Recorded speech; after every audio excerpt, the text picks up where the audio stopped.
What do you do when you discover the true face of someone you love?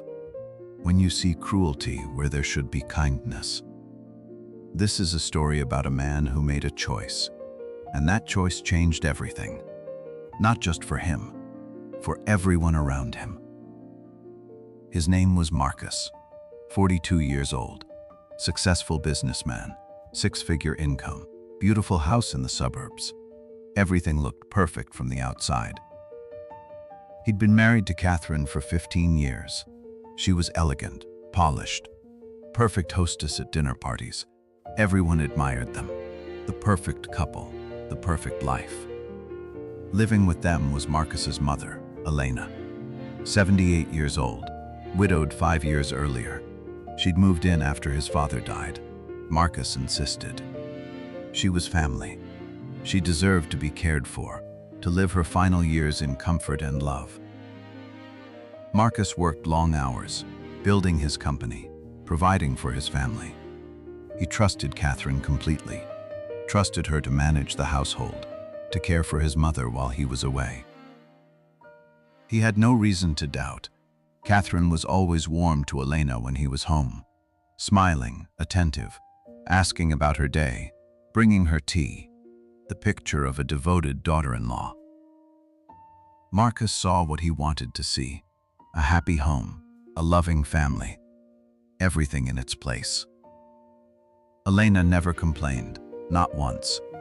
When Marcus asked how she was doing, she smiled. "Fine, dear. Catherine takes good care of me." But something was changing in her. Marcus noticed it gradually. She was becoming quieter, more withdrawn. She used to love talking about her garden, about the books she was reading. Now she barely spoke at dinner. He mentioned it to Catherine. "Your mother is just getting older, Marcus. It's natural. She's tired." It made sense. She was 78. Of course she was tired. But the worry lingered. Something felt wrong. He couldn't name it, just a feeling in his gut. One Tuesday afternoon, Marcus left work early, a meeting canceled. He decided to surprise them, maybe take his mother out for lunch, cheer her up. He pulled into the driveway quietly, walked through the front door. The house was silent, except for voices coming from the kitchen. Catherine's voice, sharp, cold, nothing like the warm tone she used when he was home. "You're pathetic. Look at you. Can't even hold a cup without shaking."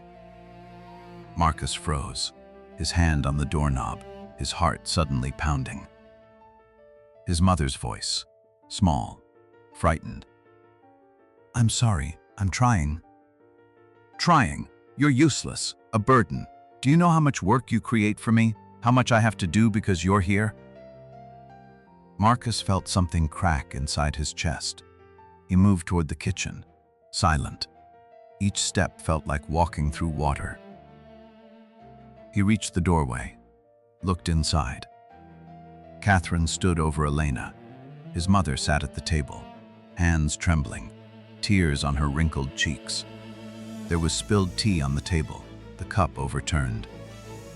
Catherine's face was twisted with contempt, a face Marcus had never seen, had never imagined existed behind the warm smiles. "Clean this up, now, and stop crying. You're always crying, pathetic old woman." "Catherine." His voice cut through the kitchen like a knife. Catherine spun around, her face transformed instantly, the contempt vanishing, replaced by a smile, the mask sliding back into place. "Marcus, you're home early. Your mother and I were just—" "I heard what you said." The smile faltered. For a moment, her real face flickered beneath. Then she tried again. She spilled her tea. "I was just frustrated. It's been a long day." "How long?" Marcus asked, his voice quiet, controlled, but rage burning underneath. "How long have you been speaking to my mother like this?" Catherine's eyes darted to Elena, then back to Marcus, calculating. "Marcus, you're misunderstanding. How long?" Silence. Long and terrible. Elena spoke, her voice barely a whisper. Always, Marcus. When you're not here, it's always like this.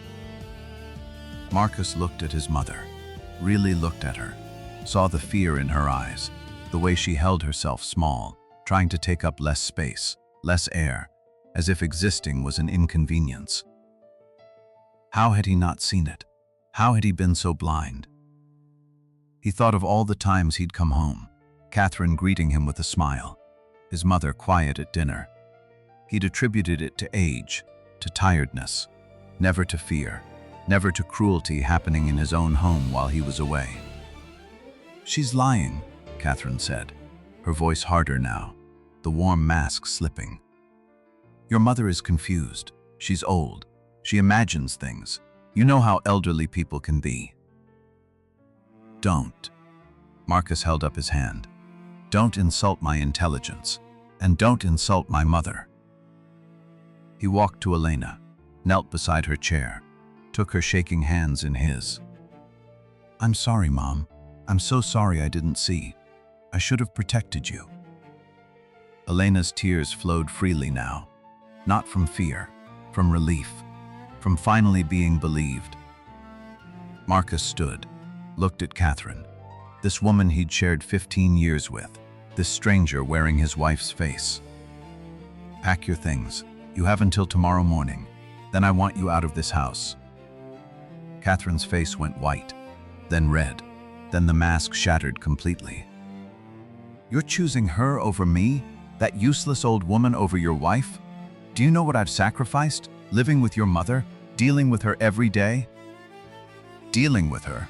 Marcus's voice rose. She's a human being, my mother.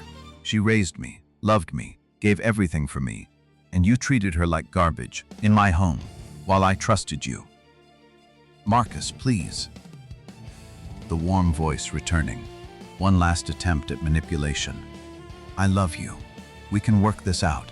I'll be better, I promise. No. The word was final, absolute. I heard your real voice today, saw your real face.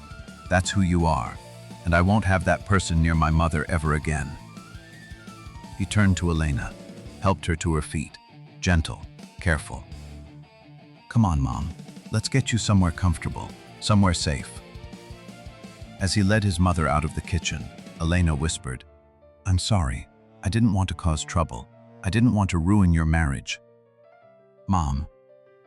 Marcus stopped, looked at her. You didn't ruin anything. She did. And I'm grateful I found out, because now I know. Now I can make sure you're never hurt again. The divorce was swift. Marcus made sure Catherine received only what the law required. Nothing more. No generosity for someone who'd shown none. His colleagues asked what happened. The breakup seemed so sudden. They'd seemed so happy. Marcus didn't explain, didn't need to. His priority was clear now. His mother, his real family. Elena slowly came back to life, started talking again, smiling, working in her garden. The fear left her eyes, replaced by something Marcus hadn't seen in years. Peace. He hired a kind caregiver for the days he worked, someone gentle, someone Elena actually liked. He came home earlier, spent evenings with his mother, listening to her stories, the ones he'd been too busy to hear before. He'd lost a wife, but he'd gained something more valuable: clarity, understanding of what truly mattered, the difference between the image of love and real love, between words and actions, between appearance and character. His mother mattered, kindness mattered, everything else was just noise. True wealth isn't measured in money or status. It's measured in how we treat those who can't defend themselves. In kindness, in respect, in genuine love for those who depend on us. If this story touched you, hit like and subscribe. Let's build a world where kindness wins. I'll tell you, would you have made the same choice? Share your thoughts below.